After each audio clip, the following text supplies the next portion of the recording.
So recent డేస్లో IRS అధికారి జీవన్లాల్ 70 లక్షలు లంచం తీసుకుంటూ హైదరాబాద్లో ఏసీబీకి దొరికారు. ఒక ప్రైవేట్ కంపెనీకి లబ్ధి చేకూర్చే క్రమంలో, అంటే యూపీఎస్సీ క్రాక్ చేసిన తర్వాత వచ్చే ఒక పోస్ట్లో ఈ ఐఆర్ఎస్ అనేది ఒకటి.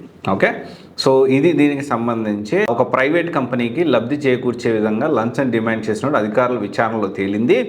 దీంట్లో ముంబైలోని మధ్యవర్తి ద్వారా లంచం తీసుకుంటూ రెడ్ హ్యాండెడ్గా దొరికిపోయాడు. అంటే చాలా పగడ్బందీగా ప్లాన్ చేసినప్పటికీ జీవన్లాల్ అనే అతను దొరికిపోయాడు. ఇక్కడ ఒక విషయం. ఇంకొకటి వచ్చేసి ఏంటి అంటే, ఏపీలోనే డిప్యూటీ కలెక్టర్కి షాక్ తగిలింది. 2013లో గుడిసెలను కూల్చేసిన కేసు కుటుంబ సభ్యుల జీవనాధారం కోసం 2 నెలల జైలు శిక్ష విధించింది హైకోర్టు. అయితే సో కోర్టు ధిక్కరణ కేసు కింద స్టే ఉన్నప్పటికీ దీనికి సంబంధించి 48 గంటల కంటే ఎక్కువ జైల్లో ఉంటే వాళ్ళ జాబులు పోతాయని వాళ్ళ ఫ్యామిలీ గురించి ఆలోచన చేసి సుప్రీంకోర్టు మానవతా దృక్పథంతో డిప్యూటీ కలెక్టర్ నుంచి తహసీల్దార్గా డిమోట్ చేసింది.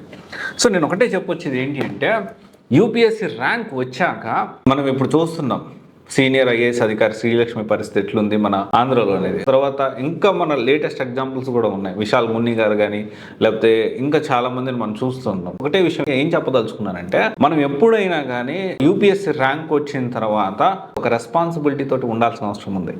అండ్ అంటే పొలిటీషియన్ పపెట్స్ లాగా మారితే ఖచ్చితంగా తీవ్ర ఇబ్బందులు ఎదుర్కొంటారు. అండ్ నేను కరప్షన్ చేస్తానున్నా కానీ ఈరోజు కాకపోయినా తప్పు రేపైనా కానీ బయటపడుతుంది. సో యూపీఎస్సీ క్రాక్ చేశాక నేను పొలిటీషియన్ పపెట్స్గా మారుతాను, నేను ఏదో చేసేస్తానంటే మాత్రం ఖచ్చితంగా అది ఇబ్బందులకు ఎదుర్కొంటారు.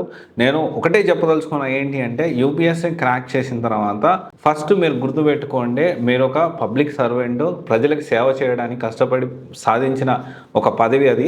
దాన్ని ఖచ్చితంగా మీరు బాధ్యతతోటి ఇలాంటి వానికి వెళ్లకుండా ఉంటే బాగుంటుంది అనేది నా మనవి. అండ్ డెఫినెట్లీ దీని గురించి మీరు ఆలోచించండి. యూపీఎస్సీ ర్యాంక్ వచ్చిన తర్వాత కొంతమంది చాలా డౌన్ టు ఎర్త్ ఉన్నప్పటికీ కొంతమంది మహాత్ముల్లా ఫీల్ అయిపోతూ ఉన్నారు. So which is not at all correct. అది ఖచ్చితంగా ఒకసారి మీరు ఆలోచన చేసుకోవాలి.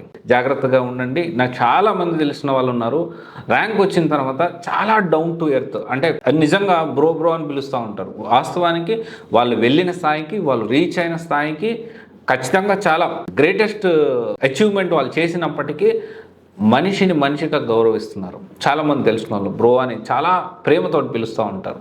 సో ఇది మనం అర్థం చేసుకోవాలి. యూపీఎస్సీ క్రాక్ చేసిన తర్వాత మనం జాగ్రత్తగా ఉండాల్సిన అవసరం, మరింత బాధ్యతతోటి మెలగాల్సిన అవసరం ఉంది. Thank you.